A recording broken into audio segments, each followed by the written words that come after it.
Hey everybody, welcome to Drive-Thru Review 820. Today we're going to take a look at Bronx Expressway. This is a new game from GMT that's just come out recently.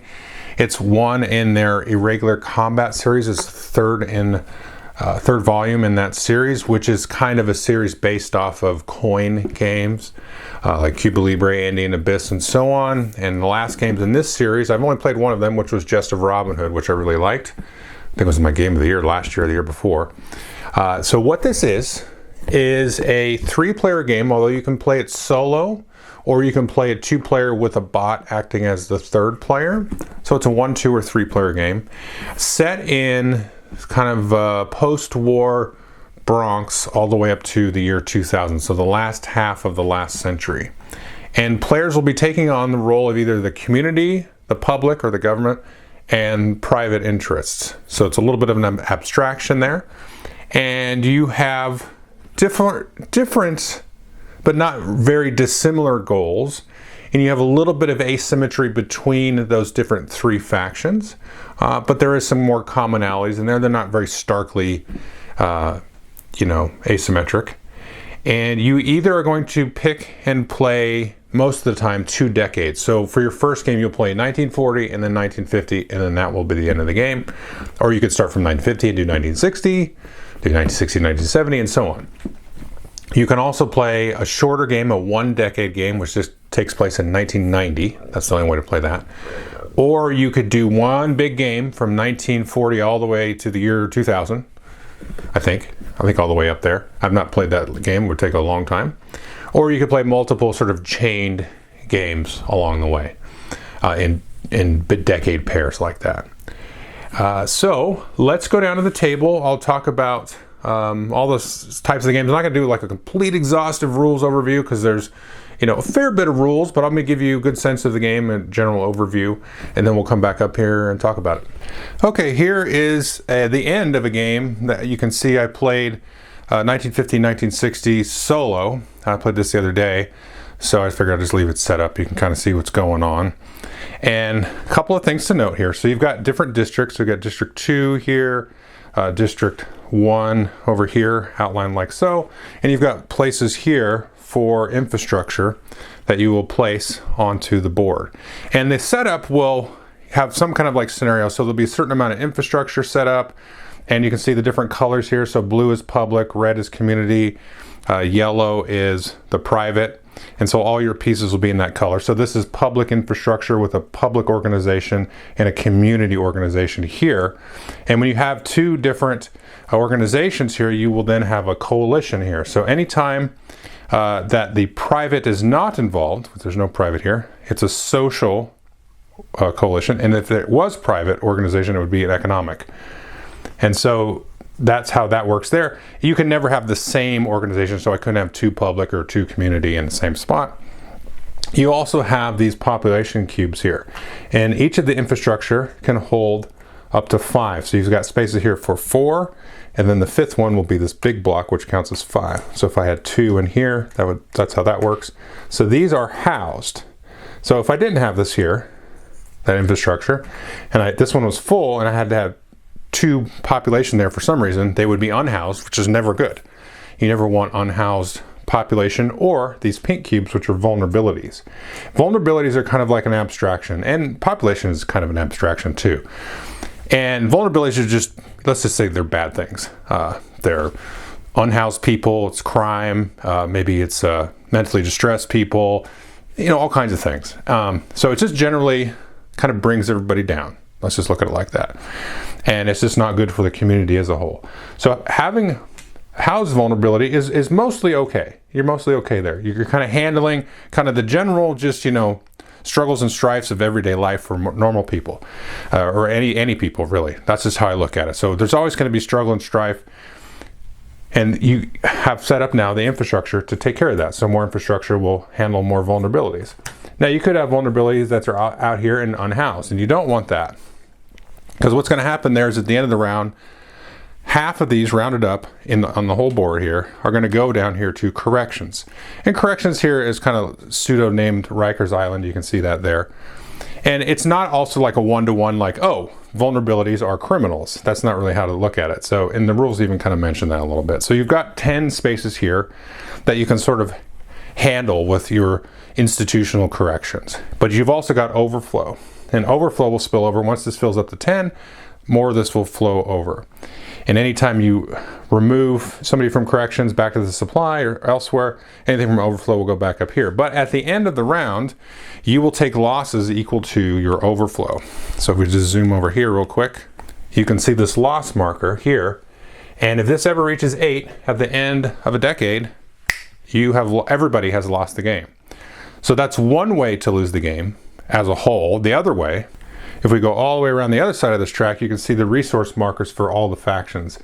If the blue and the red faction, the community and public, ever add up to -14 or more than -14, so -15 and above, then basically the borough is bankrupt and everybody collectively loses. So it's a little bit of a semi-co-op vibe, and that comes more into play as the decades move along and things effectively get worse. But those are the two ways that you lose the game. If you haven't lost the game in those ways, then, zooming back over here, we're going to total up victory points, which are scored at the end of every decade, and whoever has the most points at that point, at the end of the second decade in the normal game, will be the winner. And just sticking with the track that goes around the board here, you'll see up here we've got income and expenses markers for each of the different factions, like so. Those do not live out there throughout the whole course of the game. At the end of each decade, in the kind of the scoring phase, the first thing you'll do is do an audit. But players can also choose to call an audit at some point during the game, which I'll talk about by doing a plan action. But an audit, you'll go up and kind of calculate all of your infrastructure, your organizations, all that kind of stuff, and then how much population is being housed. Players will benefit differently from the population. And so then you're going to calculate expenses, calculate income at that point. And then at the end of the round, not if somebody calls an audit during the round, then you're going to lose or gain resources based on the difference between expenses and income. Okay? And you also will come into play here to have taxes, and this is what the public's kind of involved in. And you can see right now taxes are at 1. They start at a half, I think, in every scenario, but the public does have the option, if they're in debt, to flip that to a 1. But normally they start at a half. So you'll be having income for public and having expenses for private and community most of the time, but sometimes that gets flipped. And I will say you don't have everything, but it's all outlined here on these handouts. Let's just talk quickly about the rules setup and the way these work. These are fantastic. Each player can get one of these little handouts here. So you got community, public, and private, but inside here in private, we also have the public and community actions. So you can kind of reference what they can do here. And then you have the breakdown here of the census. This is the scoring round. So you do the quota phase, then the audit phase, and then a little bit more of the audit phase, score points, which is the objective phase, and then reset everything. And some iconography here. So these are fantastic. I love these things because you can basically live out of these once you get to know the game. And then you've got here the main rules, which I think are mostly good. And then the historical record, and there's setup for how to set up each decade in here, and there's some other like background information. My opinion is that you should read this rule book and just go based on this. Now, the rules suggest, and I disagree, that you go through these orientation guides, and these will kind of walk you through each separate faction and kind of walk you through like a little bit of a turn and setup, and you're supposed to like each have these and read them and go through it. I think that might work for some groups, but I found once I had dove into this rule book and then trying to go back to this, and it was like, it made it confusing. So my personal opinion, ignore these. But I kind of like the idea of what they did. But anyway, other than that, there was just a couple of clarifications we needed and asked on Board Game Geek for this. Not too many, but just a couple. It wasn't really bad. And this here is your non-player aid chart here. So it's just this two-sided thing. It looks like a lot. The rules for this are pretty clear. Basically, you're just going to be looking at this chart. If it's, if you have to place population or remove vulnerabilities or put an organization down, you're like, okay, well, where would the AI sort of do that? This gives you a little way to work it out, which is kind of handy. And this is great, by the way. So the different actions that you're going to do, and I'm going to talk generally here because you kind of have different categories. We're just going to look at it in the terms of private. So we've got, this is like a develop action, and then you'll have kind of two other sorts of actions here. They're differently named. So this is invest and payoff, whereas if we look here, this is build, but it's same as develop. They're very much the same. And then you have these two other actions, main actions, organize and mobilize. You usually will be paying resources to do all of these. And then there's a way to get money, and that's the last action on the bottom of these. So typically you have a main sort of build, develop action, two other sort of main actions, and then a way to get money as your main actions. And then at the bottom here, it tells you the way that you score points. So private scores points these ways, and community does it these ways. So how do you get to take these actions? What's a round look like, or a turn? Well, you're going to be working off of this deck of cards, and you can see these are based on the decades. So based on whatever decades, I did 50s and 60s, you're going to shuffle up 8 cards out of each of those decades, and I think there's like 7 left over from each. And these will have events written on them, and then kind of a priority order here. So you can see here's public, community, and private, whereas the next one has community, private, and public as the turn order.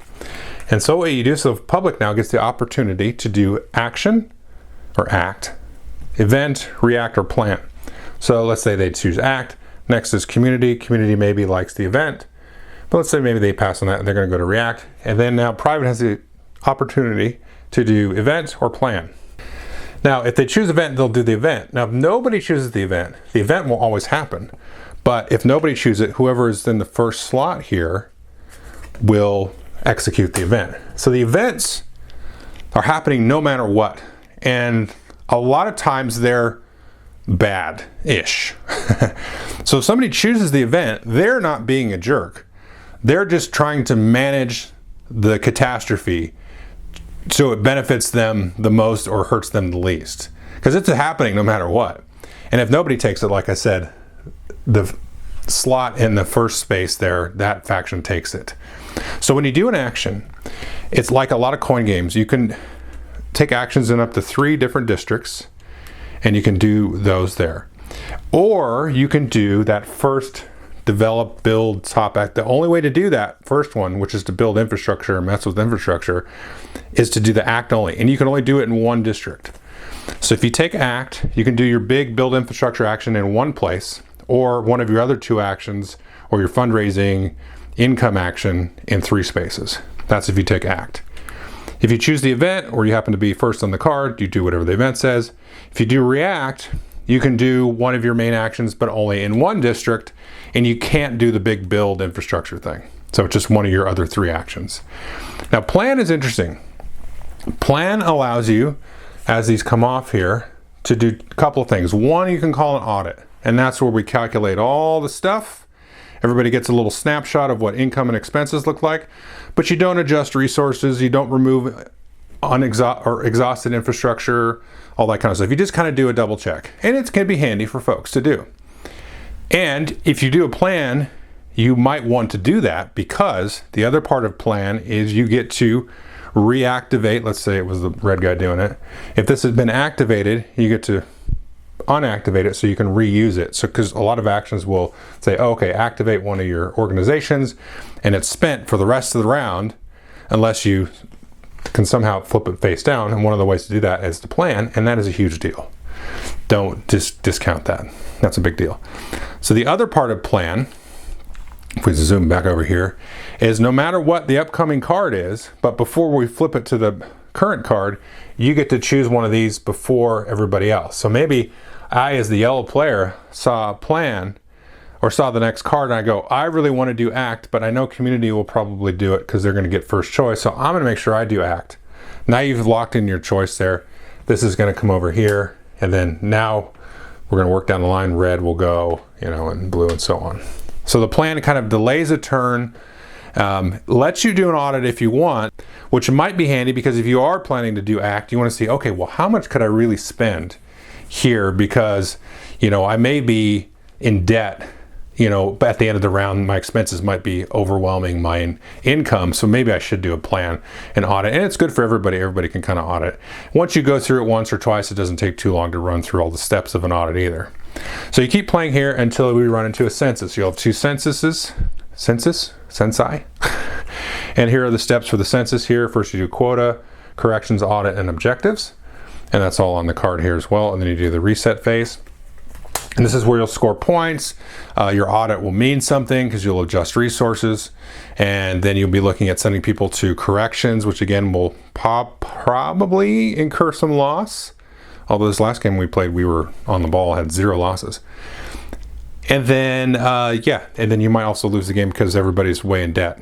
So as far as like the actions that you can do and the points, that's kind of the last thing I'll talk about here. Now we talked about the main build action, that's build an infrastructure, and that usually costs 4 resources. You can see the 4 there. Or you can build on top of exhausted infrastructure, or even replace. If you're private, you can pay $3 to the player that you're replacing and stuff. So that's the main action. Everybody has kind of a variant of that.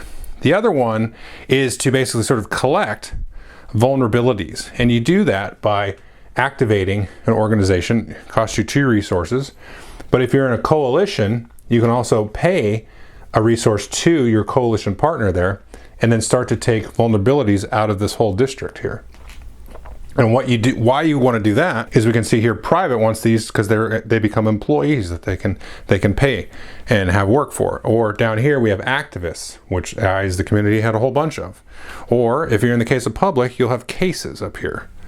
And so at the one of the things you might score at the end of the round is having the most, of those vulnerabilities that you sort of captured in a way. And as the community, you want to add all of these up between all 3 and have more than is it total in corrections and in the overflow. So you kind of want to see everybody do well there. And there's some other things that each faction will have that's a little bit kind of asymmetric in terms of activating their organizations. It usually costs 2 resources to put out an organization. And in the instance that you have a kind of a pair or coalition here, that's when you get this. So like I said, any pair that involves yellow is an economic coalition because it's private. But if it's the other 2, community and public, it's always a social coalition. And that is something else that you will score. So not only scoring, sort of capturing these pink cubes, depending on who you are, you either want more or less or even an equal amount of social and economic coalitions. And they're scored slightly differently. Sometimes it's based on district, or sometimes it's based on the whole board. So that's one thing that you can do. Some of the other actions are to move, either adding population from the supply or moving them between districts here. And one thing to notice is so let's say I had population here, and let's say I had a vulnerability and possibly even an unhoused organization, which can happen. If somebody builds or moves an infrastructure into here, it will immediately sort of capture all these. So these will go into here, this will go into here, and that will go into here. So that's a good thing to have that. But the thing to keep in mind is that now is an expense for yellow. That's going to cost them 4 expense plus another expense for their organization. So they're doing a good job here because you don't want unhoused population, because that's just going to automatically add vulnerabilities and possibly cause blight if you have too much vulnerabilities compared to the number of infrastructure. But they're doing it on, at their own expense, in a sense. And all the factions are kind of working that way. So you might have other actions that, hey, let's move population from here to here, and that affects the income. So the more population that's housed on the board, the better for public. That's the government. So effectively, those are all the tax-paying citizens. So it doesn't matter what infrastructure they're in, you want housed people. Now, private and community, red and yellow, they want them housed in their infrastructure. And so that's how they get income. And then you want your organizations in these districts, in these communities, where you have lots of populations. So for every 5 population in this district, then you're going to score extra income for one of your organizations. So if we had it like that. So in this case, blue would get an income out of this because there's 5, and you round down in this case. Yellow would get an income, but red would get 2 income because they got 2 orgs here. So if we did this is even better for everybody, actually. So here, now we've got yellow gets 2 income because there's 2 5s. Blue gets 2 incomes, 2 5s, and then red will get 4. 1, 2, 3, 4 for both orgs. So you get some income that way, and that's why you want to kind of manipulate the population and stuff like that. So everybody has kind of a different way of doing that. And also that leads us into kind of the income gathering step, the resource step action that everybody has. Now, community will roll a die, possibly adding vulnerabilities to different districts. So in this case, they would get 2 resources, but have to add 2 vulnerabilities, and they'll target districts when they do that. And it's kind of interesting. So public will actually add population as part of their step, and they want to try to fill up public infrastructure in the district. So they'll target a district, add up to 2 population cubes, and then for every 5, they'll get a resource. Yellow, private, is trying to suburbanize, remove everybody out of the Bronx. And then I have thoughts on that. And then once they remove them, then they get income there. So that's kind of an interesting balancing act there. So that's kind of a general high level overview of like how the actions work. Now the next thing to talk about are these player position cards. And you can see you got a stack of them here. And then we played with some in our last game there. So the way these work in a normal game is you'll shuffle these up, draw 2, and keep 1. Let's just look at this one randomly. So this is for public, okay? Couple things to know. Basically, you have to score this one twice, but to give you victory points. And then you want to do this action if these 2 conditions are true. If these 2 conditions are true and you do this action at that moment, you'll score. There's got a little star thing over here that you'll place on the card. And then if you do that twice in this case, then you will get a victory point at that moment, and then again in the scoring round to get another victory point. And then in the second round, maybe you can do another card. So like this one you only have to do once. Some of these you have to do 3 times, but they're a little easier to do. So let's look at this. So this says, if all public organizations are active, so all of these blue cylinders have been flipped up and used, okay? That's not too bad. No exhausted infrastructure, okay? We don't want any face-down infrastructure, so you want to build on top of that, or hopefully somebody else will. So if that's true, if all your public organizations are flipped up, face up, active, and there's no exhausted infrastructure, and then the public does a relocate, and relocate is their population manipulation action. So if they do a relocate and they house population on public infrastructure when they do that action, you'll score that. And then if they do it again, with these conditions are true, you'll score it again, and then you'll be able to get a new one. If at the end of the first round you don't like where you're at, maybe you haven't scored it at all, you can throw it back in there, shuffle up and draw 2 more, or whatever, you can keep going for it. Now on the back of these is kind of like the priority sort of automata sort of idea for each of the non-players there. So when they go to do an action, a couple things. This card will tell them if their priorities are to do a react, act, or event, and whatever's available first, they'll go there. And then you walk down this list. And so, if they have less than 2 resources, then do a fundraise. Okay, maybe they have more.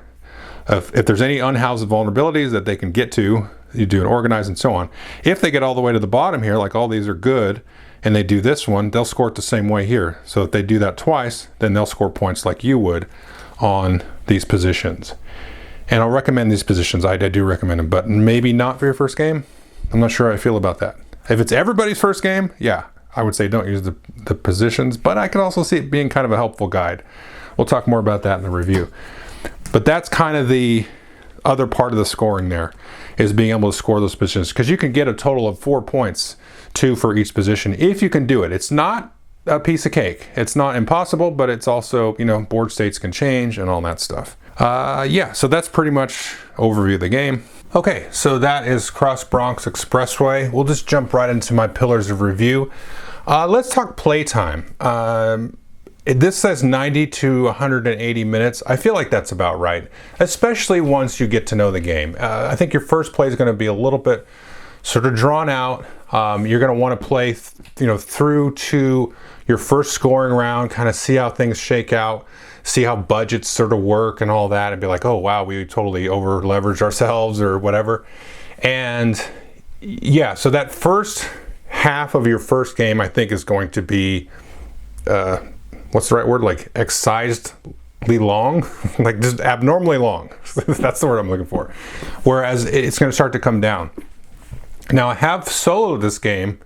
Well, one of the solo games I played was we effectively as a group lost at the end of the first round. We played 1960 to 1970, and budgets were totally out of whack, and we bankrupted the entire borough. So that was a quick one. But having played a couple more, full games of it, it probably took me, not probably, I was watching 2.5 hours myself. And that's like getting up to get a drink and stuff and all that stuff. So I mean, that's not bad, and it feels like a really meaty, chunky game. And we actually played it online via like Telegram with videos, and it took about 2 weeks to play that way. Now that was like, maybe some days it was one turn each, and other days we had multiple turns. So it worked really well that way because there's not any hidden information. If you want to play it like kind of asynchronous with friends online, it worked really well that way as well. Now player count, I will say I've only played it 1 and 3 player. 3 players is my favorite, easily. But I really do like it 1 player. It's just that in the single player game, the AI kind of just does some weird stuff. And you could sort of coax it a little bit. I don't think that's out of the realm of possibility, and I think it's okay if you did that. You're like, man, working through the little order of operations in the chart, I don't really think the AI should do this.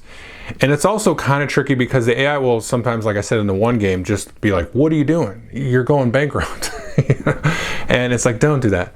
So, and maybe there's like a little condition, because like you have like condition collision where it's like, okay, well, it says to do this, but this is going to make them bankrupt or whatever.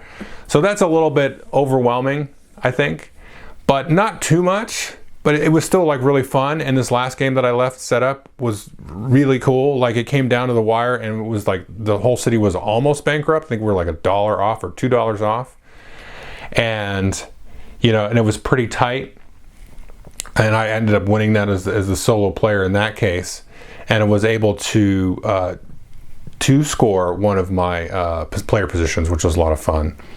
And the thing is, with 3 players, you miss out. Well, I should say you don't miss out on the opportunity to sort of commiserate and discuss things in budgets and have that kind of semi-co-op vibe, which I think is very, very important, because this is the thing that I really like about this game is the semi-co-op, which I am not a big fan of usually. It really sticks in thematically in this case, where you're like, okay, we don't want the borough to turn into a war zone, basically, right? We're all on the same page, right? We don't want people to suffer. And you're trying to extract a modicum of selfishness, if you will, out of the game, but not let everybody else just go to hell. Like, for example, and this kind of dovetails into what this game is like compared to other games, so we'll just move right into that. But that's where the 3-player count, it has all of this stuff that I'm about to talk about, whereas like the single player, you don't have any of that. It's still really fun. And then 2-player I can't speak to, but I expect it would be kind of somewhere in the middle, right? Because you'd have 2 players kind of maybe working to manipulate that other faction. So moving into what is this game like, where you have you have to keep everything afloat. And if everything collapses, like as the private player, your budget doesn't really matter. You can very easily get out of debt. And you almost want to go into debt as private. That's one thing I would kind of give as a tip, because private can actually on purpose go a little bit into debt, not too much.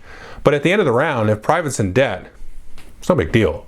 They can just activate one of their organizations, go right back to zero, right back to even, basically, and then start to try to accumulate funds during the round and then do stuff. And I think when I've seen private do well, they're not afraid to go a little bit into debt. But their debt doesn't affect the bankruptcy of the borough. It's the community and public together. But private still has to kind of work to keep those guys afloat a little bit. Because if private wants to score points and have lots of organizations and economic coalitions, they got to keep the community that they're, building on top of, sane. So from a thematic perspective, like this works because, I don't know, to me, that just speaks to general human nature, right? Or some of these other semi-co-op games, it's sort of like, oh, then there's a backstabber, But I'm like, if you're playing a game about, city management and there's a backstabber, it's like, like all kinds of curse words come to my mind. It's like, well, get the hell out of here, because, you private capitalist jerk. Like, aren't you trying to make money? And also the benefit of money is not just that you have all the money, you know? So there's a lot of sort of implications there of like, okay, you are in here to make money. We actually want you in here making money because you're going to help pull people and employ them. That's a great thing. But, you know, you've got to work with the rest of us here. And, you know, on the other hand, you've got the community side of things, who is very much like activist driven, you know, let's say mental wellness driven, all that kind of stuff. But, you know, you can't just be making a big deal out of nothing all the time as a community. You've got to sort of work with people, work to keep the government in line and have everybody's budgets in line and all that stuff. And not just like be stealing population from everybody's buildings all the time because you've got a selfish need there. You know what I mean? So because that's part of the income. Or ignoring vulnerabilities, you know, in a certain district because, you know, it's, you know, you're like have a bunch of dilapidated infrastructure. And so everybody's got to kind of work together on that part of the thing. And I find that just, I mean, perfectly relevant to like just modern times in general, even like today in 2025. And very, very interesting how it all works from a thematic perspective. And that sort of undercurrent of the semi-co-opness of it is kind of put to the test when you look at your initiative selection. So as I stated before, you know, everybody's going to get to activate. The order is random-ish, not random, but there's a balance of it. It's not too far out of whack. But in certain decades, some factions are going to be able to go first more. That's just how it is. And it gives you an outline in the book of how that is. But you have the plan action, and you also have the way events work. So you can see the next card, right? You can see it. You can go, gosh, I'm going last again. I'm last on this card, I'm last on the next card. But if I plan, then I'm going first on the next card. Nobody can do anything about that. And if I want to, I can audit, so I can get a sense of like, okay, well, maybe I shouldn't spend as much as I would have if I'd have just been given first. So maybe it's a blessing in disguise to be able to do the plan, do the audit, and say, okay, instead of 3 actions, maybe I'll just do 2 of them in 2 districts. But, you know, and you can also, then you're weighing at that point also where you're at on the next card to take the plan, also what events are going on the card. Because based on what the events are always happening. Like, excuse my language, like shit is always going down, right? On the events. Like there's nothing you can do about it. And so what you're trying to manage at that point is sort of absorbing it as much as you can individually.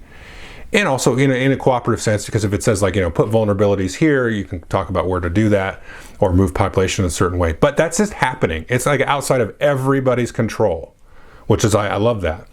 And then you're sort of redirecting that. So when you're going to make your initiative choice, you're weighing all of this stuff. You're like, okay, I could plan, but like, if I don't take the event, then Billy is going to be able to do an action and he's going to get the event by default because I know Francesca wants to do the react because of whatever. Or what you've discussed, or you think that's what they want to do. And then you go, oh, maybe on the next one, I could get that kind of opportunity if I go first, you know, and that kind of stuff. So that whole decision-making process was a little bit tricky to kind of get around because there's no like other coin games where it's like, oh, pass and get a resource, or take this so it just completely blocks the event from everybody, or blocks this person from doing, you know, their big action move. It's not really like that. It is, but it's a little different with the plan action and how like events just always happen. Too bad, you know. And you know, and that's which was great. And just a little slight caveat is non-breaking space. I believe they did a variant for one of my all-time favorite city building game was Urban Sprawl, and that was one of the things I really liked about Urban Sprawl was like everybody's like, oh, it's just events and random. I mean, yeah, but like.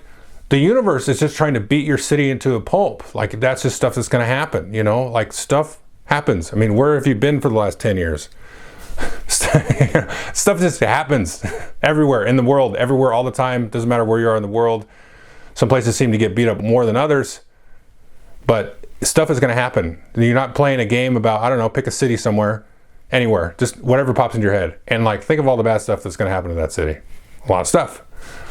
And this sort of exemplifies that same aspect that I really liked about Urban Sprawl, where it's like, yeah, you're going to get punched in the face, and the game's going to do that. And this has a little bit of that kind of attitude about it, and that's what I really like about that. It's like, you know, the old SimCity games where it's like, oh, there's a tornado today, you know, and anything can happen. So it has that aspect to it, and that whole, you know, selection part is just really cool. Now, the other thing that just to note about this is, I think I really like this part of it. I could see others being of two minds about it in a way. The game is super tight. So when you score at the end of the round, there's usually like 4 things that'll be in play for you to score for each faction. And then there's a couple of 2, 3 extras that you score at the last round. Each of those is basically, if this is the case, you get a point. Like if you're private, if there are more economic coalitions on the board, partnerships on the board, you get 1 point. So if there's an equal number, 0 points. If you have one district that is only private infrastructure, or maybe in the community infrastructure, and you have a coalition and there's no vulnerabilities unhoused and stuff like that, 1 point. And a couple of things. And then like when you score your positions, it may be something you have to do 2 or 3 times. If you do it, 1 point, and then you do get a point in the census round too. So the other thing I didn't mention is at the end of a round, somebody is more than 4 points. Is it 4 or more? I can't remember if it's 4 or more than 4. I think it's 4 or more. Then somebody else, it's an instant win as well. Which almost happened in one game. One player was 3 points ahead of the other. So if I'm remembering in that way that works right, then that was almost an instant win. But yeah, so you have a lot of those things, and you still have in the back of your head the very real possibility, and I've seen it where bankruptcy has happened and virtually almost happened, and I've also seen it where losses have almost, happened to where players have lost the game. I think the losses is a little bit easier to manage once you've played the game a few times with corrections and the vulnerabilities being unhoused, because you kind of want to get in there and activate anyway to score some points and manage those, because that, so everybody's kind of incentivized to keep that down. But the budget thing is really the tricky part of that. So that's it. There's a lot of other kind of like very nebulous sort of touchy-feely thoughts floating around about the game. Okay, the last thing I will say is there's definitely a difference between decades. And I would recommend folks start with 1940, 1950 and play that, because I think that's a little bit easier going. And I think I've never played any decade past 70. I haven't played any 80s, 90s or anything like that. But they, as far as I've seen, they get progressively harder to win or to not lose. So I would definitely recommend first game, play 1940, 1950. I would recommend the positions. I think that was the one thing in the game when I played my first game. Felt like it was something's going on here. It's like a little bit too back and forth. Like I said, with the tight scoring, 1 point, 1 point, 1 point, 1 point. But having that extra little sort of thing floating around the back of your head, it's like, okay, I want to do this and get the points. But if I can set this up, and I can get this going. And now the thing to note is those are all face up, so everybody can see them. So that can get a little bit, cutthroat as well. But that's like a 2 point thing there, which is giant. But I like it because it gives you a little bit of a guide, because you're just like, I don't really know. I mean, I kind of know what to do, but I want things to kind of develop a little bit more and wait for me to get my big action turn or something like that. Like I'm looking for some exhausted infrastructure. There's none on the board, that kind of thing. But you have this other little position kind of working in the background, then you can do that. And the rules even state, like, if you want to, you can just go pick and choose a position as well. You don't have to do the whole draw 2, keep 1 type of thing. So I mean, that's a way to play. I've not tried that, but that could give players something kind of like, this is kind of my play style, and I want to just pick this and do that. I think that would be perfectly fine. So yeah, that would be my recommendation, 40 and 50. But I would play with positions. I think, take that as you will. But I would quickly get into positions after your first game for sure, because I think that is kind of like the full game experience. Okay, Cross Bronx Expressway, definitely check it out. Thanks.